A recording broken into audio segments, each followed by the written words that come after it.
Remember the game? If you don't, it released in 2008 as a representation of the world we know and love today, aka real screwed up.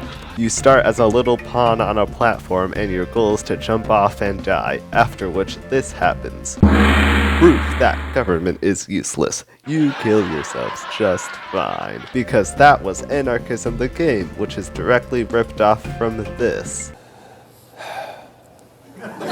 And so the game will use both variations of this and more unique types of levels to satirize things like politics and relationships, or to just make jokes. Though I feel like some of the jokes were made under the mindset that you already knew what they were talking about, and that might have been acceptable when this game first came out, but it's been years. I doubt anyone watching this video remembers who Al Gore is or James Randi. That's not to say this game is bad though. Maybe it's only funny the first time you play it and if you already know the references, but it has other qualities too. I kind of already mentioned it, but the general gameplay has a lot of variety. There's a top-down level where you have to keep this guy walking in a straight line. There's a remake of Asteroids where you're the Bush administration racking up debt. There's a global warming level where you're maneuvering through a Roblox obby while the ground behind you melts away. And Capitalism, the game, where you have to collect the most money, and the more money you collect, the bigger you get, making it harder for your opponents to collect money. The commentary is usually just okay, but it tries to tackle a lot of different stuff, and you might like that if you don't like the gameplay. You know something else? It weirdly feels like scrolling through YouTube Shorts or Instagram Reels, TikTok, whatever you prefer. Little bite-sized jokes teaching you about politics or the healthcare system. Maybe it hasn't aged so poorly. I've heard some people call this game offensive too, so if you don't like that kind of humor, then don't play this game. Otherwise, it might make the experience much more enjoyable. There's also 2 sequels, Replaying the Game, which is basically just a more polished version of its predecessor, and Reimagine the Game, which is more strictly a platformer and features much more pop culture satire than politics or housing. I'm not the biggest fan of the sillier tone in the third game though. Sometimes I roll my eyes with how the first 2 games try to make you go,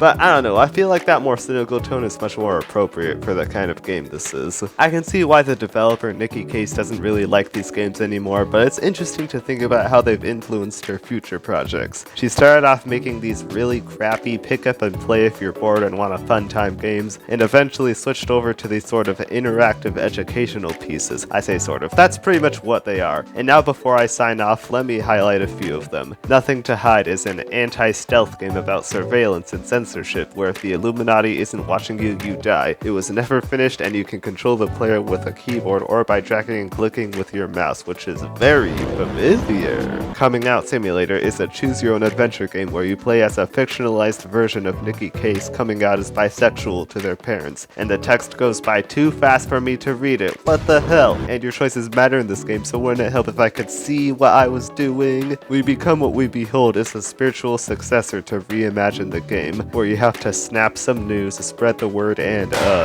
Adventures with Anxiety is an interactive story where you play as the anxiety, and your goal is to keep this girl from being either unloved, harmed, or seen as a bad person. And you can change the text speed, meaning you can play this game at your own pace. Take some notes, Coming Out Simulator. While Nikki Case will always be known as the game guy to me, honestly I think it ended up being pretty important to what her other projects became. These are also really good, and you should check them out yourself. They're all free too, so you basically have no excuse. Anyway, subscribe. This video kind of sucks, but I really wanted to talk about this and spread the word, and just go check out Nikki Case's stuff already. I'll be here.